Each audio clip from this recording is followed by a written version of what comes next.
முதலமைச்சர் சொன்னார், காலை உணவு திட்டத்தை துவக்கின்ற பொழுது சொன்னார், தொடங்கப்பட்ட போது சொன்னார், நாங்கள் ஓட்டுக்காக இந்த காலை உணவு திட்டத்தை தருவங்கள, நம்முடைய குழந்தைகளுக்கு காலை உணவு திட்டத்தை துவங்கல.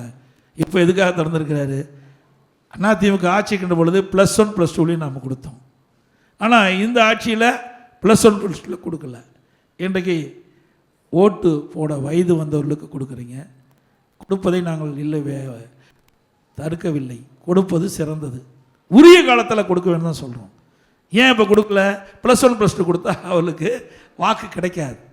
இன்றைக்கு மக்களுடைய செல்வாக்கு இழந்து, மாணவருடைய செல்வாக்கு இழந்து, இளைஞருடைய செல்வாக்கு இழந்து இருக்கின்ற நேரத்தில் இந்த 10 லட்சம் மாணவர்களுக்கு இந்த மடிக்கணை கொடுத்து அவர்களை வாக்குகளை பெறுவதற்கு தான் இந்த அரசாங்கம் இந்த திட்டத்தை கொடுக்குத ஒழிய மாணவருடைய நலன் கருதியோ மாணவருடைய எதிர்கால நலன் கருதியோ இந்த திட்டத்தை கொடுக்கலை என்பதுதான் எங்களுடைய குற்றச்சாட்டு.